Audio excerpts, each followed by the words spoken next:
wayancan jifa suka harba tiyagas bai yi ba, bindiga bai yi ba. Su ma sai muka zo muka zauna a ciki sai DPO ya shigo, yana shigowa sai ya ce ina mai laifin, wanda aka ce tana laifin sai muka ce ga tana, sai ya kamo hannunta haka, ya kama hannunta haka yana tafowa da ita, sai ni ma na kama hannunta da shi ina da ka kai ta DPO, ya ce bari zai kai ta nan ne, sai ya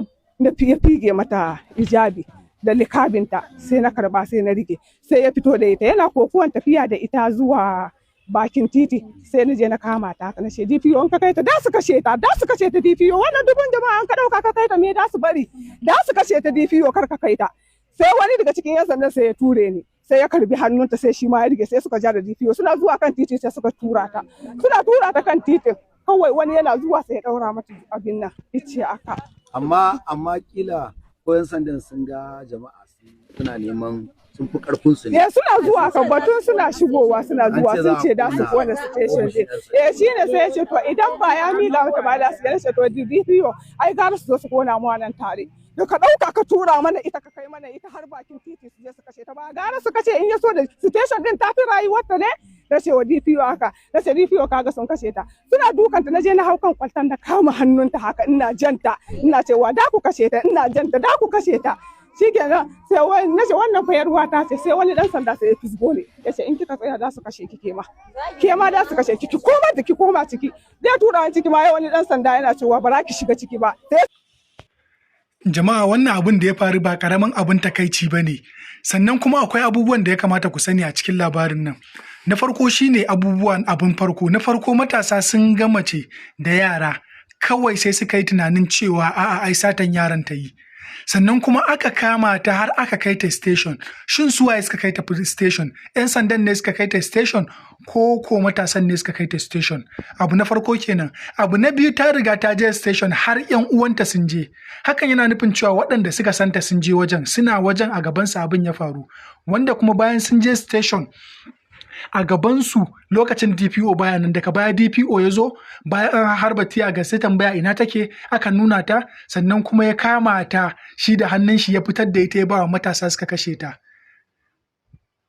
Ku ji abin nan, DPO wai yana tsoron cewa an ce za a kona station din, wanda akwai bindigogi a station din, wanda za a iya amfani da bindigogin nan ko da harbi a iska ne, sannan kuma a kira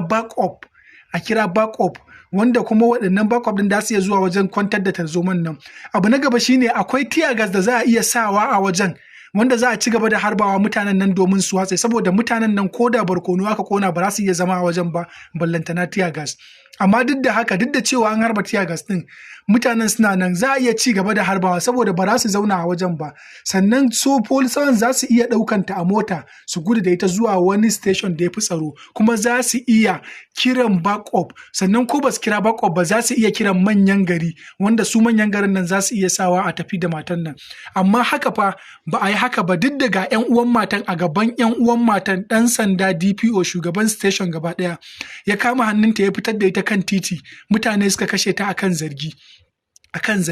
Wanda kuma wannan matan an tabbatar da cewa malamar islamiyya ce, sannan kuma ta fito ne za ta je wajen da ake yin karatu, an shirya wani mahadara za ta je wajen domin sauraro, taɓata hanya shine ta sa wasu yara, ta tambayi wasu yara su nuna mata hanya, wanda kuma sanadiyar haka aka zo aka kama ta da zargin cewa wai ta saci yara, wanda kuma yanzu lokacin da aka kashe ta a gaban yaranta, ƙananan yaranta, kamar yadda za ku gani a hoto, a gaban yaran nan aka kashe ta. Wannan ya kamata a zargi a kama 'yan sandan nan da suka yi wannan abu. Sannan kuma mutane dole akwai bidiyon da aka ɗauka da hotuna, duk wanda ya fito a cikin hoton ko bidiyo wanda ake tunanin ya participate abin da ya kamata a kama shi, sannan a yanke mai hukunci daidai da irin wanda suka aikata.